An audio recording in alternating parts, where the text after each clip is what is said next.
We made it through day number 2 of the sugar diet. Today is Wednesday, day number 3. And the only thing I ate differently yesterday was my calories was 300 lower than the 1800 I had on Monday. So I guess the real test is to see how much I weigh on the scale. I honestly just wasn't hungry. That's why I wasn't able to eat 1800 calories on the sugar diet. So I'm gonna step on the scale and let's see where I'm at. Okay, yesterday I was 190, today is 189.7. Not much of a change, only 0.3 pounds. That's kind of interesting. So that's interesting. I ate less, basically ate the same foods, but less. And the weight didn't really change, only 0.3 pounds. I mean, I still lost. I'm under 190, but that first day I lost 2.3, and then overnight I only lost 0.3. So we're going to continue doing this till probably about Sunday, and we'll see if I can actually get to that 180. But yeah, I'm actually surprised I didn't lose that much more weight, even though I ate less. I think I know why I didn't lose as much weight this on the second day is because on this diet, you're supposed to have non-protein days. That's one thing that I'm realizing researching this sugar diet is what is the scale saying? And if you're eating certain things and the scale isn't moving, then you have to make an adjustment. So I haven't had a non-protein day yet. I'm still gonna have protein today because I'm gonna be working out, so I gotta get the protein in, but I'm gonna have a lighter protein. I'm not gonna have chicken breast, and I'm probably not gonna have that cauliflower rice. I have a feeling that's what's probably bloating me. So what I'm gonna do is I'm gonna do my scallops, and I'm probably gonna do a cup of egg whites and some vegetables. That's gonna be my meal toward the end of the day. And then tomorrow I don't work out, so it would make more sense to make that my non-protein day. So tomorrow, no protein, it's just gonna be fruit because I'm not gonna be working out anyway. It makes no sense to have the protein. And I think that's what's really gonna move that scale down. So I'm in the grocery store. I still gotta have my caffeine. So I'm just gonna get some caffeine, head home, and then we'll have meal number 1 today. There we go. My favorite, Green Apple Ghost. It just dawned on me that the reason why I didn't lose as much weight yesterday as I did the first day I started this sugar diet is because I'm already lean. I've only got like 10 pounds to lose, and the leaner you are, the harder it is to lose weight. You probably have heard that that last 10 pounds is the hardest weight you'll ever lose. I mean, if you're starting at like 250, 300 pounds, you can easily lose 10, even 15 pounds in just 1 week. In fact, I know I've gotten a lot of subscribers on my channel. You're new, you probably have never seen what I do or who I am, but you know, I started my journey back in 2018 with the keto diet. I lost 70 pounds in 7 months, and I kept that weight off for a good couple years until 2020 happened. I fell off the keto wagon. I gained a lot of that weight back until this year in 2025.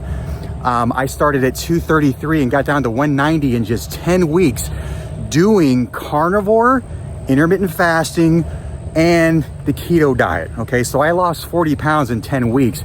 Now, let me tell you why it's easier to lose a lot of weight when you're heavier. When I started this year to get back on track with my goals, I started with a 5-day water fast only. I was 233. You know how much weight I lost in 5 days? 15 pounds.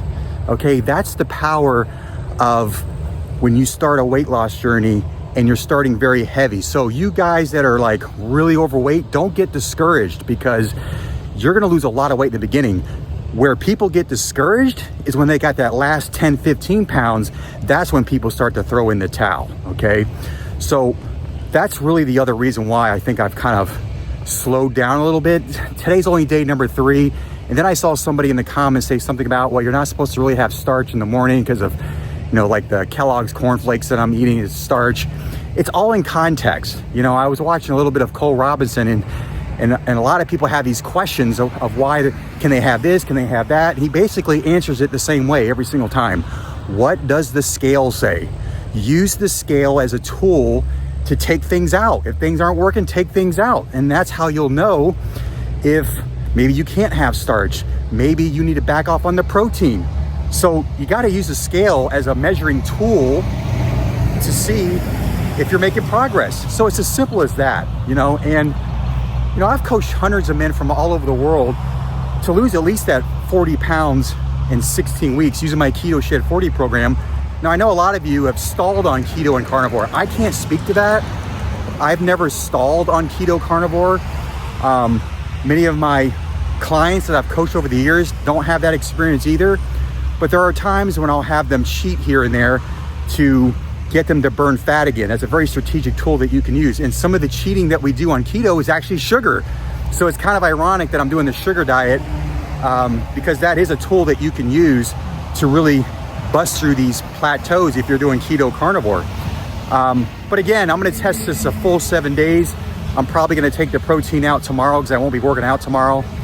And then I probably won't eat the cauliflower rice either. So we'll see how it goes. I'm gonna try to get to 180 by Sunday, but remember, the leaner you are, the harder it is to lose weight.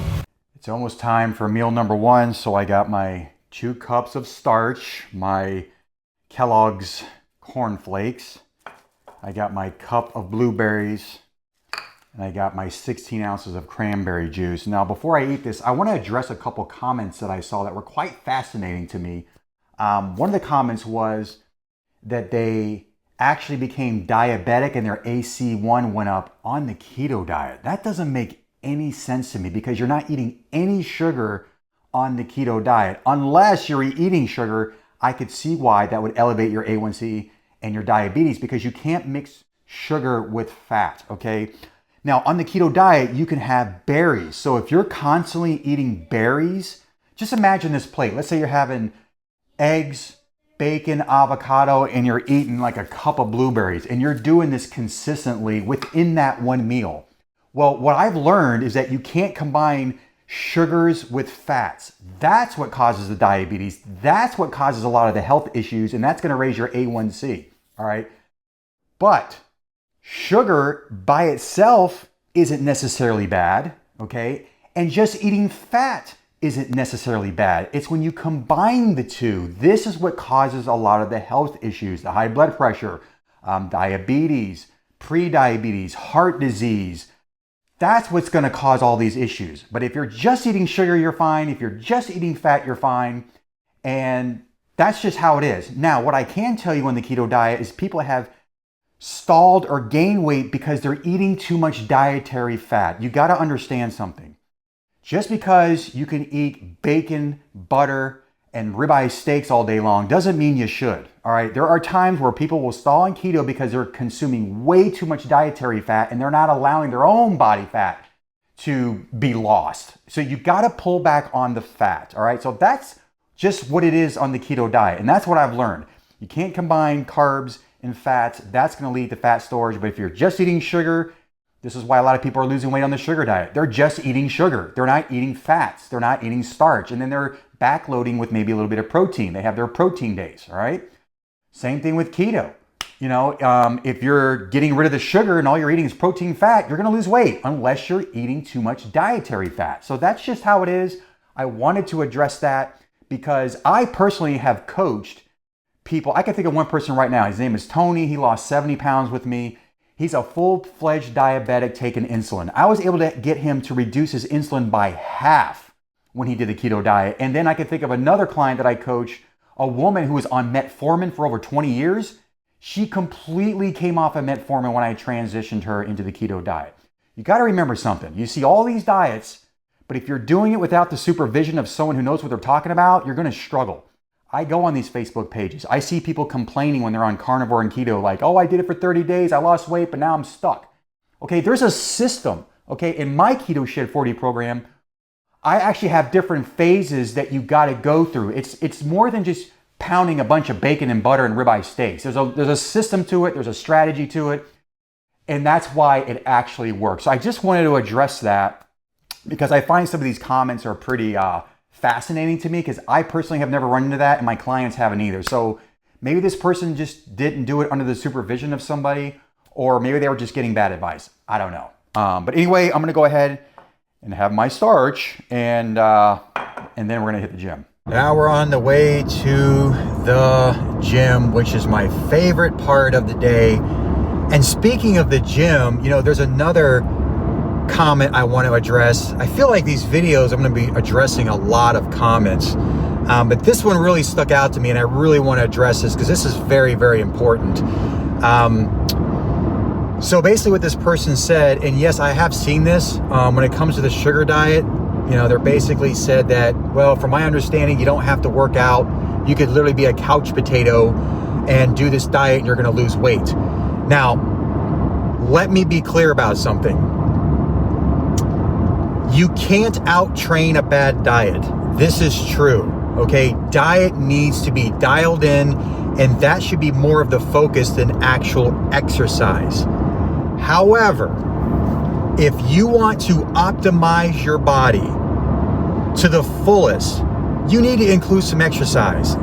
You're only fooling yourself if you think you could just be lazy, sit around and do nothing and pound a bunch of sugar. That is not optimizing your body. That might be suboptimal, but if you're gonna do it anyway, why not do it in a way that's gonna optimize your body, okay? You gotta remember, the more muscle you have on your body, the more calories you will burn at rest being a couch potato. I think this person mentioned, I forget the person's name, but I guess they've been doing this sugar diet for 15 years. They got injured and he's been sitting on the couch doing nothing and he still looks great. Well, what's his backstory? Was he training really, really hard before his injury? If I had to guess, the reason why he got an injury is because he was probably working out and exercising, and he probably has more muscle on his frame than the average person, so he can sit around and do nothing and still burn calories because he has muscle. Muscle has been directly linked to longevity. It makes you look younger. In fact, I had another comment where the guy said, he's like, wow, you're almost 50 years old. I wouldn't take you for being 50. In fact, I had a guy in the gym the other day also, you know, he just started randomly talking to me and he's telling me how he can't do certain things because he said he was an old man. And I'm looking at him, I'm like, he did look a little older than me, I will admit. And I said, well, how old are you? He's like, well, I'm 46. I'm like, 46? I'm like, man, I'm 49. I'm almost 50. What do you mean you're an old man? And I gotta tell you guys something. I know I'm ranting a little bit. I can't tell you how many times I see people on the internet or people I've run into who will tell me like, yeah, I'm an old man. I'm like, well, if you keep telling yourself you're an old man, you're gonna feel like an old man and you're gonna look like an old man. Stop speaking those words into your life. Do you realize words have power? Stop saying, oh, I'm an old man. You're gonna be an old man. Like, why would you talk to yourself that way? I don't feel my age. I'm gonna tell you right now, I see all these funny memes saying, you know, this is how you feel when you roll out of bed in your 30s, and it shows the person all over the floor and all that. I'm like, I don't ever feel like that. And I'm almost 50 years old. I don't feel like, you know, my body's falling apart. Now, I do contribute that to my 24 years of training in the gym. I started when I was 25 years old in the gym. So just imagine how you can optimize your body starting at 25 years old and I'm almost 50. Of course I'm gonna look younger for my age. Muscle will make you look young. It's gonna make you live longer. So when you are 70, 80 years old, you're not gonna be walking in a cane or a walker, falling and breaking your hip. A lot of times these old people, when they break their hip, it wasn't the fall that broke their hip. They broke their hip and then fell because they did not emphasize exercise and keeping muscle on their frame. You got to keep muscle on your frame. The less likely you're going to break your hip and fall, and then you're ending up, you know, in a walker, in a cane, parking in the handicap spot. Now, I get it. Some people get injured when they're young. I've been fortunate enough where I never really had a major injury when I was younger. So just the luck of the draw. I just was very careful when I trained. I did play sports. Yeah, I've pulled ligaments in my ankle and I've done, you know, little things like that, but I've never broken a bone or pulled muscle. So I just wanted to clear that up. If you're going to do this diet, put some exercise in there. You're only going to optimize your body. All right, so I am back from the gym. Unfortunately, I couldn't film any gym workouts because my wife is with my son on a field trip. So couldn't film that, but hey, this isn't the most important part of doing this experiment, even though I love working out and I believe you really should on this diet. I know people have difference of opinions. I've seen comments like, you don't have to work out in order to lose weight. No, of course not, right? As long as you're doing this right, yes, you can lose weight. But eventually, I would highly recommend that you put some form of exercise in there. So I went and did something that I don't normally do. I'm not like a science guy, but because I've been seeing a lot of comments, it's caused me to do more research about this particular diet. Now, how I look at all these diets, carnivore, keto, intermittent fasting, the sugar diet, I look at these as tools in your toolbox. It's not meant to be long-term because a lot of you are having some second thoughts. You're questioning whether this is healthy or not because you've come off of carnivore, keto.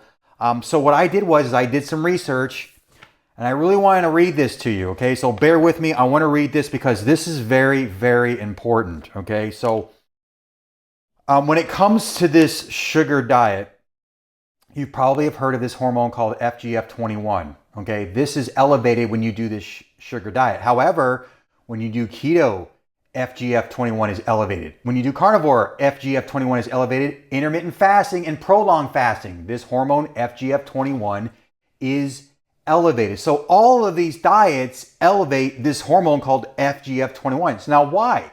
Why does it do that? Body's primary job is to keep you alive. So if it senses stress, deprivation, something's changing, it's going to produce this hormone coming from the liver. And its job is to keep you alive. So that's the purpose of it. And it's also going to rev your metabolism because it's sensing, it's basically like a stress signal. That's what's happening. Your body knows there's a change. It's noticing the stress, so it sends this signal and it elevates this hormone called FGF21. However, if you continue to elevate this hormone, FGF21, you could become FGF21 resistant.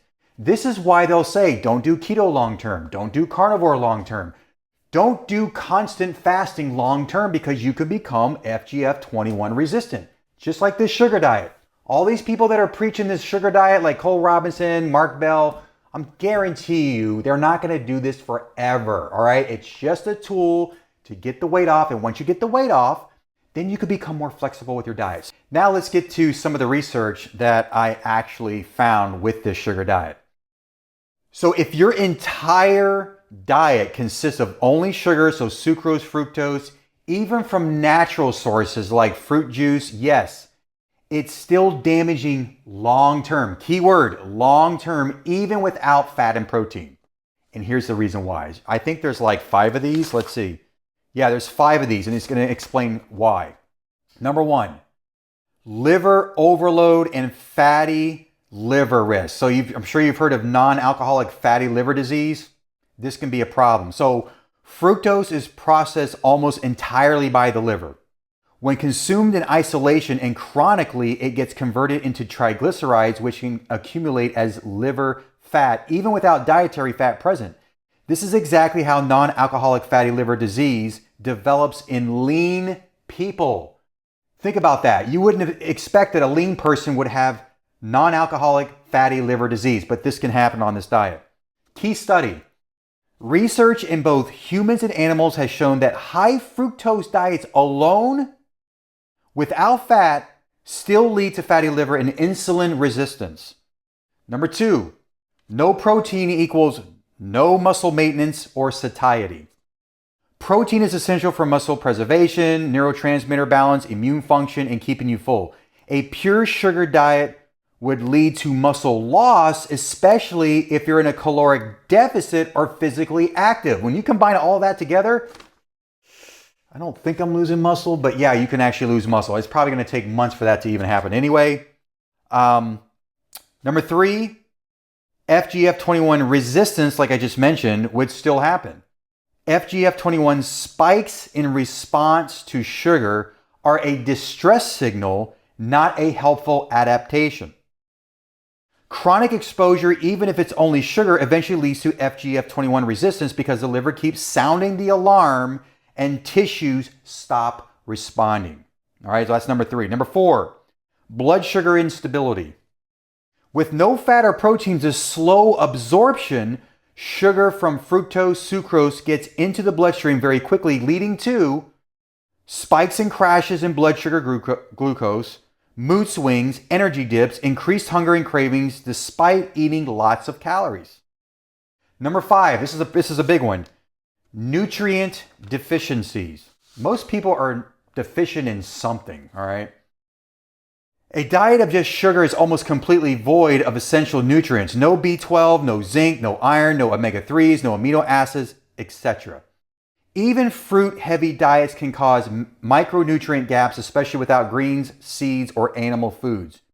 Now let's talk about the short-term versus long-term with this sugar diet. Short-term, a few days to a week, you might feel energized. That's actually how I've been feeling. Maybe you've been feeling that too. You feel light or even euphoric due to dopamine spikes. Now let's talk about medium-term effects. This would be like weeks on end, all right? Energy instability, you might develop cravings, muscle begins to break down, possible fat gain around the liver, okay? Non-fatty or non-alcoholic fatty liver disease. Now let's talk about the long term. This would be like months and years of doing this diet. This is where you can start to develop fatty liver, insulin resistance, FGF21 resistance, nutrient deficiencies, potential muscle loss, even if body weight stays stable. The only context where it's less damaging, so let's talk about that. If someone is very physically active, and I've been saying this about exercise, like endurance athletes during races and burning through glucose consistently, then a higher sugar intake, including fructose, can be tolerated temporarily without as much harm. But this is not sustainable or optimal for the average person.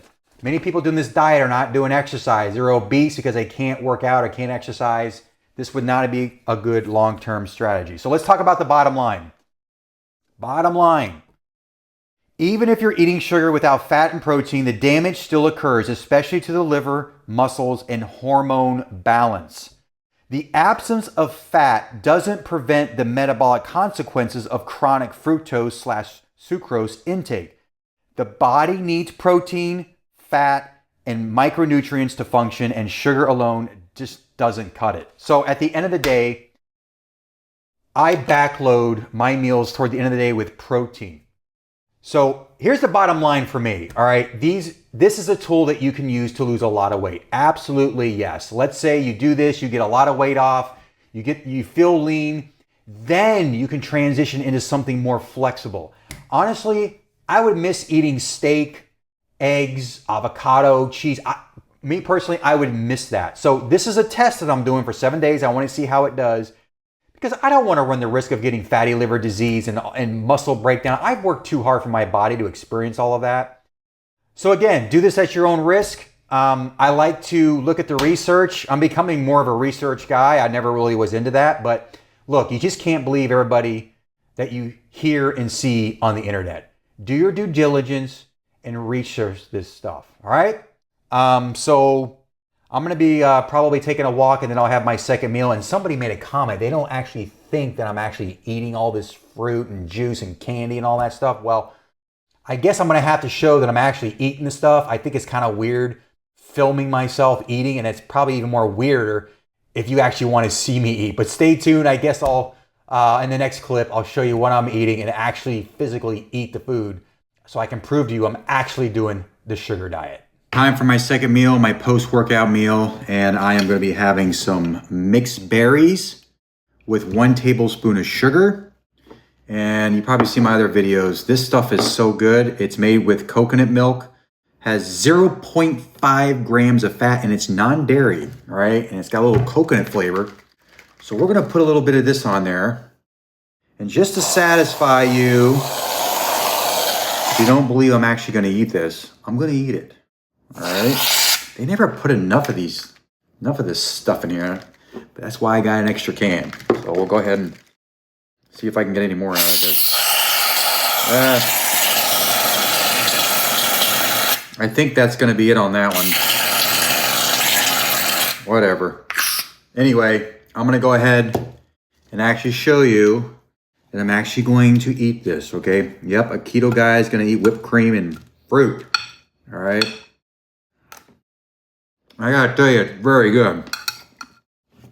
if you haven't tried this, I would definitely get some of this. I'll put a little more on there since that one was almost gone. So shake it up. All right. Let's put some more on there. I mean, what can get any better than a post-workout meal with all that non-dairy whipped cream, fruit, and sugar? That is so...